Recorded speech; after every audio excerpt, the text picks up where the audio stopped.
Uma semana, o Banco Central dos Estados Unidos disse o seguinte: olha, está com cara de que a inflação está sob controle e ainda que haja algum esforço a ser feito para que ela fique na meta estabelecida, não há dúvida que a atividade econômica está perdendo velocidade e força. Há um movimento de frenagem, é preciso, pois, pensar nos empregos, porque senão poderemos provocar um quadro recessivo com a atual política de juros, manutenção de uma taxa muito alta para o padrão dos Estados Unidos. Isso foi quarta.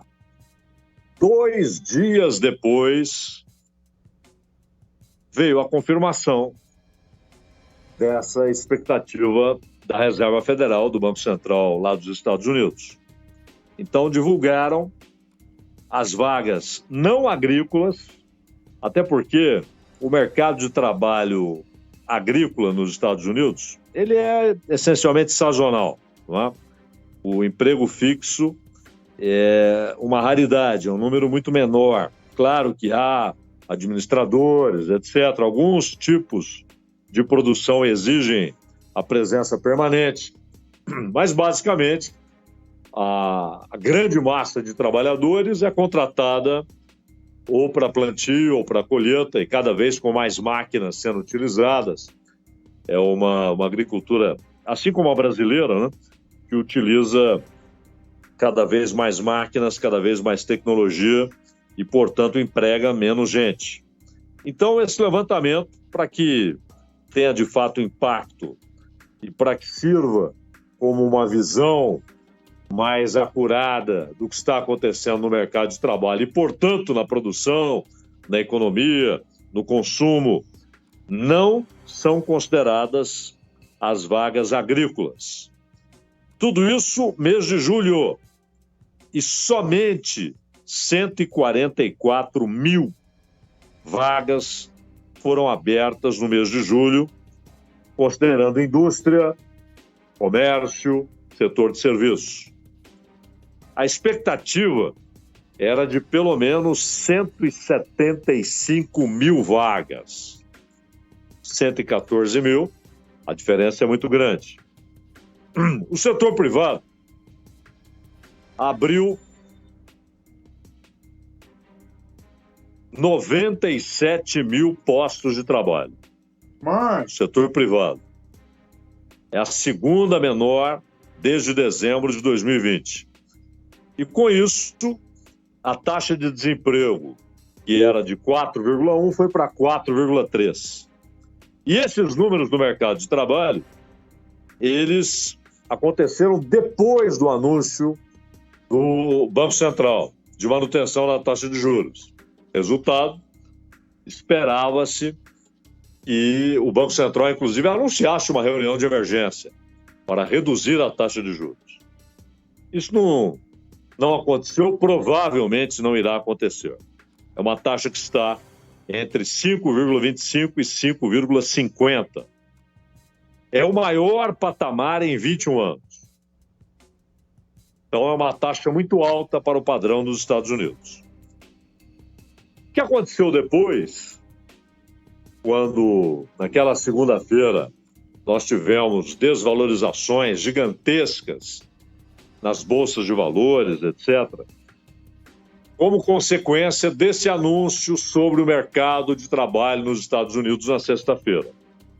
Porque a leitura foi, há um risco de recessão nos Estados Unidos. E isso tem impacto, óbvio, principalmente para países que exportam para os Estados Unidos. E o Japão, particularmente, o Japão tem uma economia cujo principal motor é a exportação. As empresas exportadoras são o grande motor da economia japonesa. Foi assim que o Japão, durante algum tempo, teve a segunda maior economia do mundo. E o Japão está num momento econômico muito ruim. Há um empobrecimento interno. O Japão provavelmente não demorará para que apareça como o 5º ou 6º produto interno bruto do mundo, para quem foi o 2º há menos de 40 anos. Então vai ser superado pela Índia rapidamente e poderá ser superado pela Indonésia, pela Nigéria, pelo Brasil. Isso depende de uma série de fatores, mas são países com potencial de crescimento e aponta esse potencial para que o PIB de cada um desses países supere o do Japão e o da Alemanha. A economia alemã também vive um momento muito ruim de desinvestimento, de estagnação. Há uma certa prostração na economia alemã, notada pelo próprio ministro alemão de Finanças. Mas o que acontece no Japão é muito particular, porque o Japão ele mantém o iene enfraquecido exatamente para ter competitividade no mercado internacional. Uma economia que vive de exportar precisa que seus produtos cheguem mais baratos ao mercado internacional. Porque há competição da China, da Indonésia, da Índia, do Vietnã, Taiwan, em produtos que o Japão já teve folgada liderança e hoje está em 3º, 4º lugar como fornecedor desses produtos para o mercado internacional. E na área de tecnologia, ele tem a competição da Alemanha, de Israel, da China e, em certos segmentos, dos Estados Unidos. E aí o Japão faz o quê? O Japão mantém sua moeda enfraquecida, mas a deterioração do valor do iene foi tal que há poucas semanas, com $1, o sujeito comprava mais de 160 ienes. De repente, o que fez o Banco Central? Assustado com essa desvalorização do iene acima do esperado, porque isso começou a provocar inflação. Porque aí entra outro aspecto da economia japonesa. O Japão importa muito. O Japão importa comida. O Japão importa minérios. O Japão importa carne. E a inflação começou a preocupar o Banco Central do Japão. Então eles fizeram 2 movimentos. Despejaram dólares de suas reservas no mercado japonês para produzir uma apreciação do iene, para que o iene fosse valorizado. Então o dólar teve uma super oferta. E claro, super oferta provoca redução de preço. Isso acontece com qualquer mercadoria, inclusive com dinheiro. E o outro movimento, aumentou a taxa de juros. Quando houve aumento da taxa de juros, isso mostra o quanto a economia real, a produção, está sujeita ao capital financeiro. Porque o sujeito faz o seguinte, ele vai no Japão e pega dinheiro emprestado. Há poucos meses, ele fazia isso sem pagar juro. Ou seja, ele pegava $1 milhão. Um ano depois, ele devolvia $1 milhão. Não havia juros. E o que ele fazia com esse $1 milhão? Ele vinha aqui no Brasil e emprestava esse dinheiro a 13. A 13,75, 13,50, 13, 12,75. Emprestava com base na Selic. Ora, imagina o lucro que se obtinha numa operação como essa. Porque na hora dele pagar a quem o emprestou no Japão, ele pagava o mesmíssimo $1 milhão. E levava para casa 135, 130, 125 mil dólares. Com um dinheiro que nunca foi dele. Ele pegou no Japão de alguém, emprestou no Brasil E depois de um ano ele tinha 135 mil dólares sem investir um centavo do seu próprio capital. Mas nós estamos falando de investimento pequeno. Há corporações que faziam isso com 1 bilhão, com 2 bilhões. E mais, com o juro acima de 5% nos Estados Unidos, eles poderiam fazer isso nos Estados Unidos.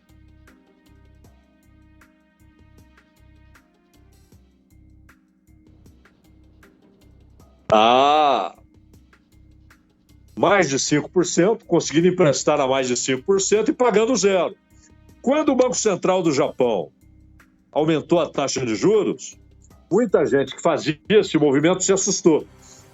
Percebeu que não ganharia tanto quanto esperava. Não que tivesse prejuízo, não teria prejuízo. Não haveria prejuízo algum. Por isso, 12%. Por quê? Nas bolsas, os investidores olharam para as empresas japonesas e disseram: risco de recessão nos Estados Unidos? Isso vai ter um baque tremendo para as empresas japonesas. Vamos cair fora. E venderam ações. O que fazem os grandes investidores? Querem vender? Deixa cair. Um pouco mais um pouco. Agora eu compro. No dia seguinte, 10%. Porque muita gente percebeu que o furacão não era aquele, que havia muito de artificial naquela crise e saiu correndo para recomprar ações. Pagou mais do que recebeu. Na terça-feira, pagou mais do que recebeu na segunda. E, claro, aqueles que fugiram porque entenderam que com a taxa de juros no Japão subindo, já não haveria sentido em buscar crédito no Japão. Só que aí o Banco Central do Japão se assustou com o que aconteceu na segunda-feira e imediatamente anunciou: não haverá aumento da taxa de juros enquanto perdurar essa instabilidade. Resultado, muita gente voltou alegremente para o Japão. Quero dinheiro emprestado. E olha, o Campos Neto, o Banco Central do Brasil, eles estão sinalizando que lá haverá aumento da taxa de juros. Vou pegar dinheiro no Japão, vou emprestar no Brasil, e sem um centavo de meu próprio capital, eu vou ganhar muito dinheiro. Quando bancos fazem isso, nós não estamos falando em $1 milhão. Estamos falando em centenas de milhões ou dinheiro na casa do bilhão. Então o Brasil deverá receber dólares. O dólar caiu ontem, o dólar caiu hoje, a Libra fez o mesmo movimento, também o euro, porque começa a haver oferta de moedas fortes no Brasil. Aumentando a oferta, é claro, o preço desce. E mais, parece inevitável que o Banco Central dos Estados Unidos, em setembro, mês que vem, reduza a taxa de juros. Portanto, o dólar se tornará menos atraente. Claro que ainda haverá movimentos com a instabilidade global, política, com guerras, com a tensão entre Estados Unidos e China, com a guerra entre OTAN e Rússia, com a tensão entre Israel e Irã. É claro que haverá gente correndo para títulos do Tesouro Americano. Mas haverá mais dólares buscando mercados como o brasileiro. Tudo isso significa que não faz sentido o Brasil aumentar a Selic. Olhe para a inflação no Brasil. Quer saber se ela está alta ou baixa? Faça a conta, Selic menos inflação, e veja qual é o juro real no Brasil e chegue à conclusão que é hoje o segundo maior do mundo e pode se tornar o maior do mundo. Por quê? Porque o dólar está sendo pressionado. Está! Ora, os senhores reis da previsão, do Boletim Focus, do Banco Central, não viram ainda que haverá mais entrada de dólares, euros, libras no Brasil? E que não é preciso oferecer uma taxa nas alturas para atrair esse capital e nem para combater elevação do dólar, porque a tendência é que ele se estabilize, que entre mais dólares e, portanto, que entrem mais dólares. Entrando mais dólares, com a conclusão, o dólar se deprecia em relação ao real.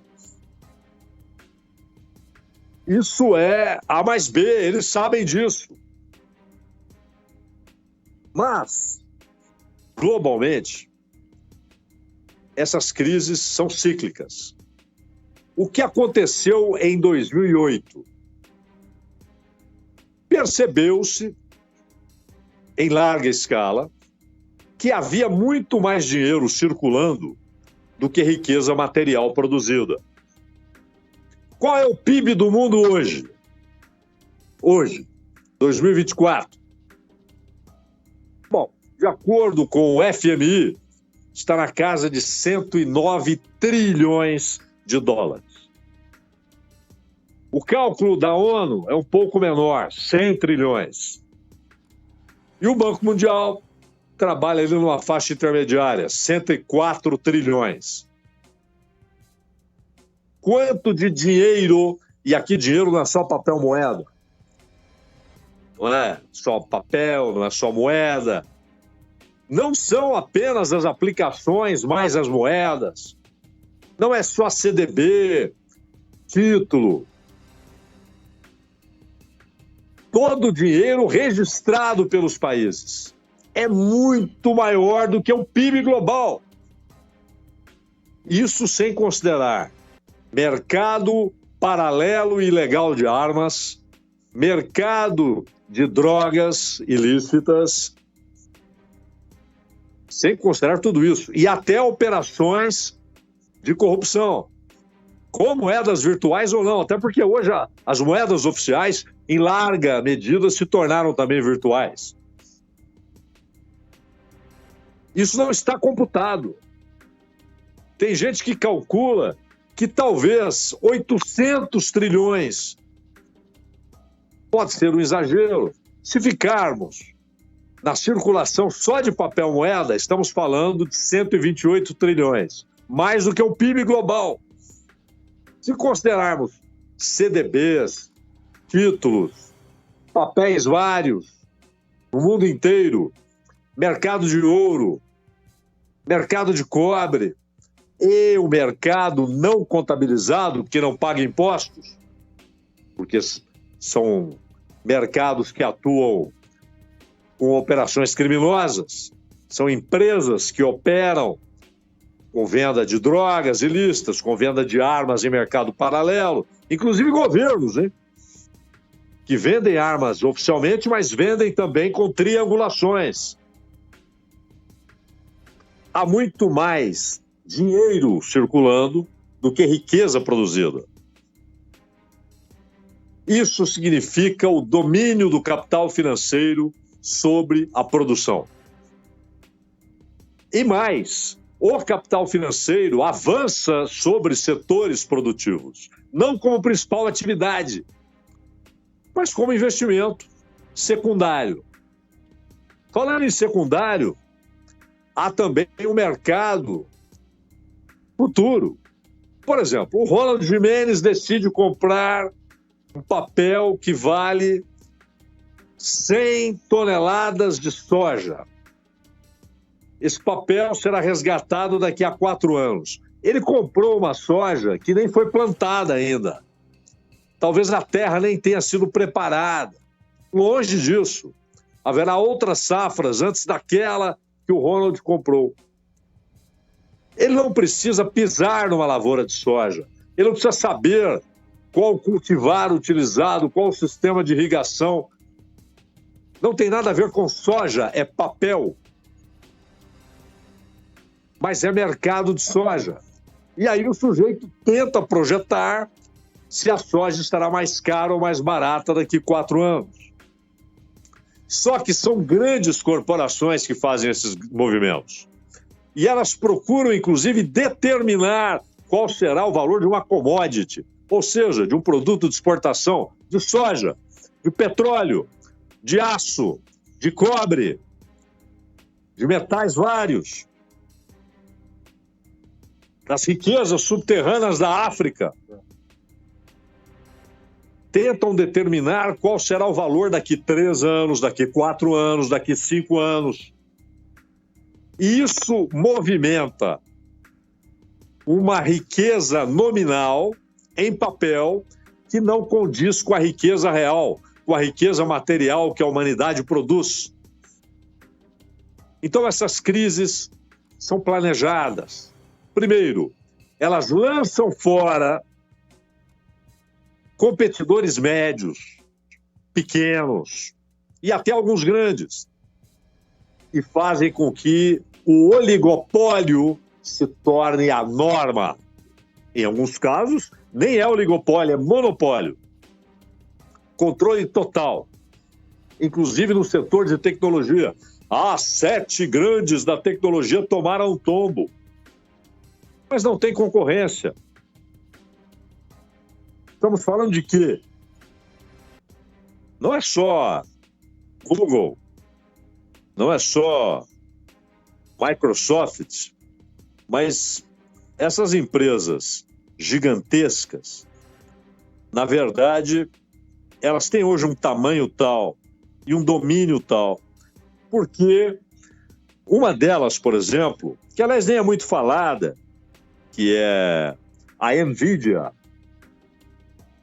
O valor da NVIDIA é maior do que a totalidade da Bolsa de Valores da Alemanha. Isso é incontrolável. Então, elas perderam apenas na segunda-feira, em razão do que aconteceu em julho, as perdas que tiveram em julho, elas perderam 652 bilhões de dólares. 652 bilhões de dólares. Só que não há concorrência. Não é que elas perderam e suas concorrentes na Ásia, na Europa ganharam. São monopólios ou oligopólios. E essas crises, elas são quase purgativas. Eliminam concorrentes pequenos, médios, alguns grandes. Isso acontece no setor financeiro, no setor de tecnologia. E quem paga a conta é quem produz. E isso inclui o capitalista da produção de riqueza material, e o trabalhador. Há um empobrecimento que se amplia a cada uma dessas crises, que enriquecem oligopólios. Crises que enriquecem oligopólios, que aumentam o poder econômico, financeiro e político de oligopólios e monopólios. O capital financeiro, que subjugou o capital produtivo e que quer cada vez mais tornar o trabalho barato, cada vez mais barato, com trabalhadores que possam ser descartados a qualquer momento, sem direitos. E isso está se espalhando. Interessante notar, finalmente, que há um registro do século XIX que está num livro do Marx, chamado 18 Brumário, de Luiz Bonaparte, mostrando que o golpe de Luiz Bonaparte, quando ele fala do bonapartismo, ele não se refere a Napoleão, ele se refere a Luiz Bonaparte. Que é o momento em que o golpe militar passa a ser usado como estratégia de tomada de poder, uma base lumpen, ou seja, não é nem uma base da burguesia produtiva, dos barões do capitalismo produtivo, e muito menos uma base operária, mas uma base social do lumpen e o poder estabelecido na baioneta. E ali, ele diz, começa o domínio do capital financeiro. Porque o Estado, ainda que pareça estar flutuando sobre as classes, ele sempre é o representante, o defensor de uma dessas classes. Ainda que em alguns momentos ele subjugue parte daquela classe que ele representa, na verdade, ele está agindo em nome de setores daquela classe. E o capital financeiro, no 18 Brumário, título genial, de Luiz Bonaparte, já aparece como o novo senhor da economia, do jogo de classes, da luta de classes e do Estado. Isso avança na segunda metade do século XIX, espalha-se e consolida-se com dois grandes braços: o capital financeiro em si e o imperialismo, meu caro Ronald Gimenez.